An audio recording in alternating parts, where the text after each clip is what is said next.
Bonjour et bienvenue dans cette nouvelle vidéo de la série sur JavaScript. Aujourd'hui, on va parler de la fonction pipe.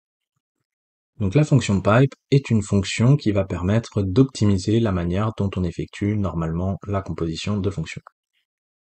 Alors avant d'aller plus loin, on va commencer par faire un rappel sur la composition de fonctions. Donc ici, on va commencer par invoquer notre première fonction et on va lui passer un argument. Donc on voit que cette première fonction utilise un retour fléché. Et donc, cette fonction retourne bien une chaîne de caractères. Et donc, on va pouvoir stocker le résultat de cette fonction dans une variable, et on va loguer cette variable dans la console. On lance le script, et on obtient bien ce qui est retourné de la fonction, à savoir une chaîne de caractères qui dit simplement donc bonjour Quentin. Et donc, l'idée de la composition de fonctions, eh bien, ça va être d'utiliser ce qui est retourné d'une fonction en tant qu'argument d'une autre fonction.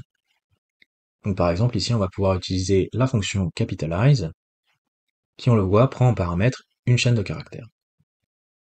Donc, on utilise la fonction capitalize, et au niveau de l'argument, eh bien, on utilise ce qui est retourné de la première fonction, à savoir donc la chaîne de caractères qui dit bonjour Quentin.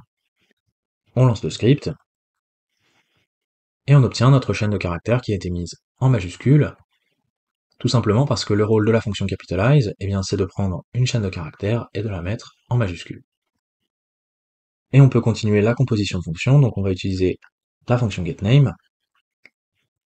Ici, au niveau de l'argument de la fonction getName, on va avoir ce qui est retourné de la fonction capitalize, à savoir donc la chaîne de caractères qui a été mise en majuscule. On lance le script, et on obtient simplement le prénom, puisque le rôle de la fonction getName, eh bien, c'est de prendre une chaîne de caractères, de la découper au niveau de l'espace et de récupérer seulement le deuxième mot. Et enfin, on va pouvoir composer à nouveau avec la fonction log, donc qui permet simplement de loguer une chaîne de caractères. On sauvegarde, on lance le script, et on obtient à nouveau notre chaîne de caractères. Donc voilà pour l'idée de la composition de fonctions. Seulement, vous voyez que ici, on a une syntaxe qui est difficilement lisible, et encore, on n'a que quelques fonctions qui ont été composées, mais imaginez qu'on ait plus de fonctions, ça deviendrait rapidement illisible en termes de syntaxe. Et donc c'est là qu'interviennent les fonctions pipe. Les fonctions pipe vont utiliser deux choses. Premièrement, un ensemble de fonctions, et deuxièmement, un input de départ. Et donc cet input de départ va être transformé successivement par la suite de fonctions. Donc l'input va d'abord passer dans la première fonction qui va donner un premier résultat. Le résultat de cette première fonction va passer dans une deuxième fonction qui va donner un nouveau résultat. Le résultat de la deuxième fonction va passer dans une troisième fonction, etc., etc. Alors on va pouvoir créer notre fonction pipe ici. Au niveau du paramètre, eh bien on va passer la suite de fonctions. Et à l'intérieur, ici, on va avoir affaire à une structure de fonction query. Donc on va retourner une fonction anonyme. Et le paramètre de cette fonction anonyme va être l'input de départ qui va être transformé successivement par la suite de fonctions. Et donc ici, on va prendre le tableau de fonctions et on va pouvoir utiliser la méthode forEach. Donc pour chaque fonction, on va invoquer la fonction avec l'input. Et à chaque itération, on va réassigner la valeur de l'input et on va lui passer le résultat de la fonction précédente. Donc on va pouvoir tester notre fonction pipe. Ici, on va passer les fonctions.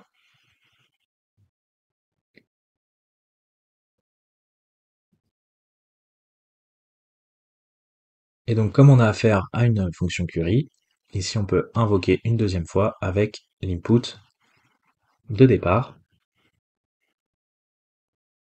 Donc au niveau de la première itération, ici on va commencer avec la première fonction, et on aura donc l'input de départ ici, Quentin. On exécute la première fonction, on obtient un résultat, et on assigne ce résultat à la valeur de l'input, donc qui va servir pour la fonction suivante.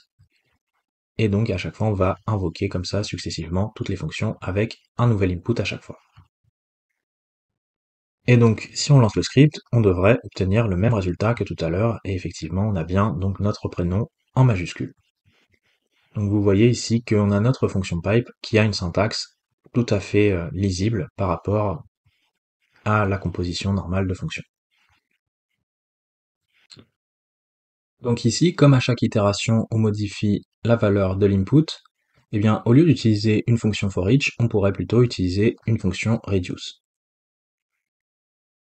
Donc ici, on va utiliser la fonction reduce. Donc on va avoir l'accumulateur, et au niveau de la valeur courante, eh bien, on va avoir des fonctions.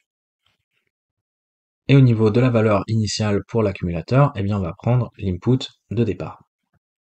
Et donc pour chaque itération, eh bien, on va prendre notre fonction et on va lui passer l'accumulateur. Donc lors de la première itération, on a donc l'accumulateur qui vaut notre input. On exécute la première fonction avec donc cet input et on obtient donc un résultat qui va être stocké dans l'accumulateur. Et ensuite, lors de la deuxième itération, eh bien, on utilise la deuxième fonction avec l'accumulateur. On obtient un nouveau résultat qui va être stocké dans l'accumulateur et ainsi de suite. Et donc on devrait obtenir exactement le même résultat que tout à l'heure. Si on relance le script, tout fonctionne. Et donc l'avantage ici, eh bien, c'est que au lieu d'utiliser les retours explicites, on va pouvoir utiliser les retours fléchés et donc obtenir notre fonction pipe sur une seule ligne. Comme ceci, et si on relance, normalement tout fonctionne. Alors vous remarquez ici qu'on utilise seulement des fonctions qui ont chacune un seul paramètre. Alors que se passe-t-il si on a des fonctions qui ont par exemple plusieurs paramètres? Donc on va dire ici notre dernière fonction, on va lui ajouter un paramètre,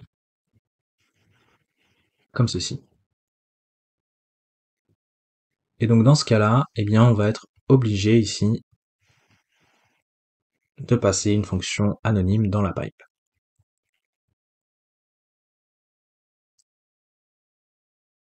Et donc on va utiliser notre fonction log. Ici on va avoir le message.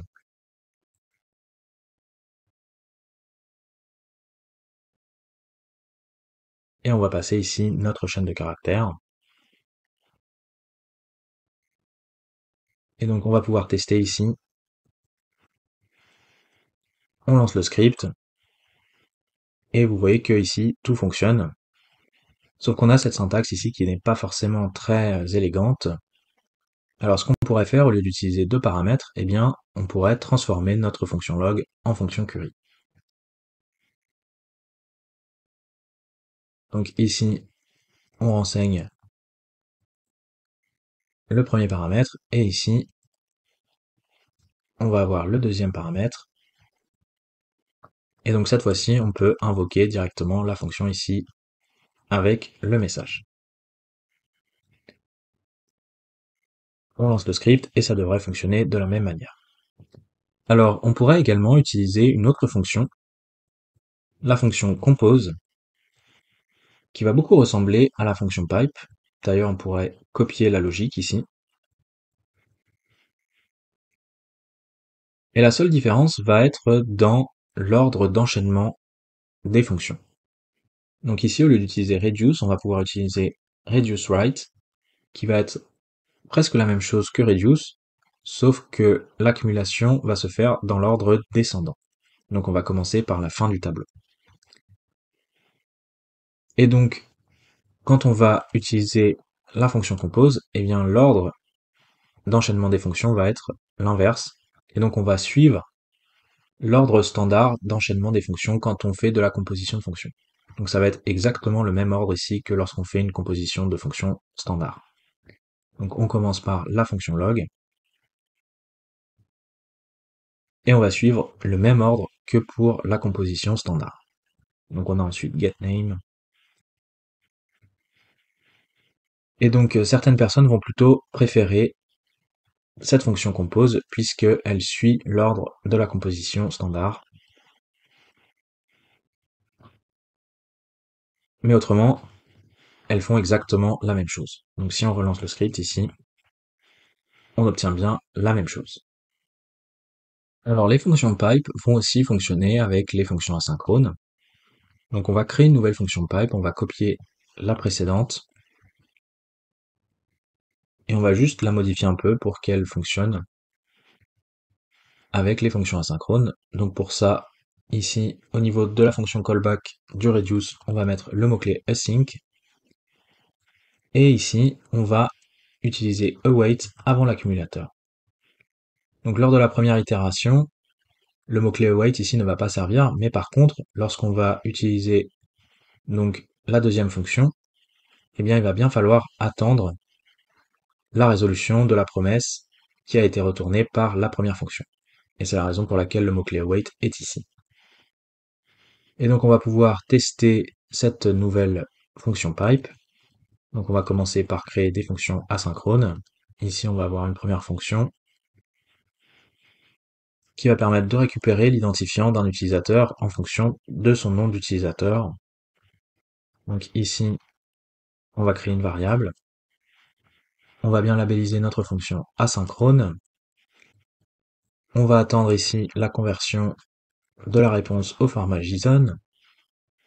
Et ici on va attendre la réponse. On utilise fetch. Et ici, on va pouvoir renseigner donc l'URL de l'API.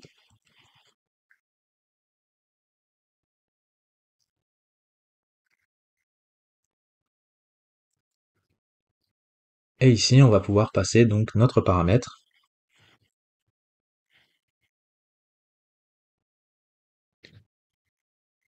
Donc normalement, au niveau de la réponse, on devrait avoir un tableau qui contient un seul objet qui correspond à notre utilisateur et on va pouvoir récupérer comme ça l'identifiant.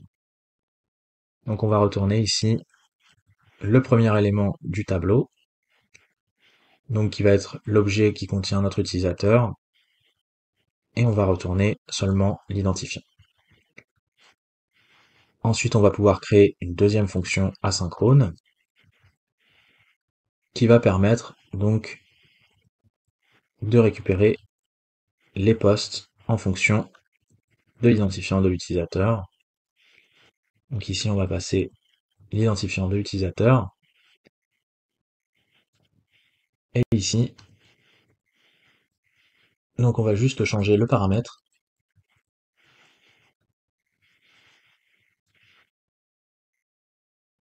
Et dans ce cas-là, on va simplement retourner le tableau donc avec les articles. Et on va créer une dernière fonction qui va juste permettre de mettre les titres des articles en majuscules. Donc ça va être une fonction standard. Ici, on va passer les articles.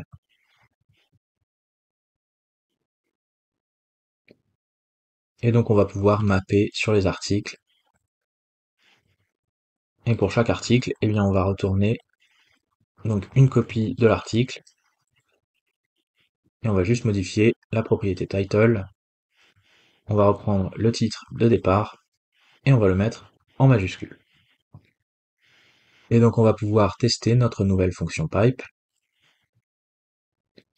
Donc ici on va passer toutes nos fonctions.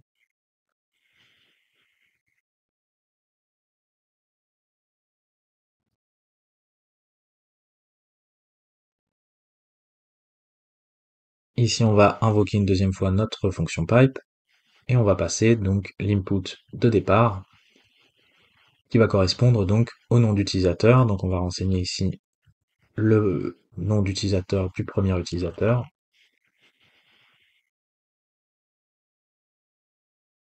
Et comme on a affaire ici à des promesses, eh bien, il va bien falloir utiliser la méthode den pour récupérer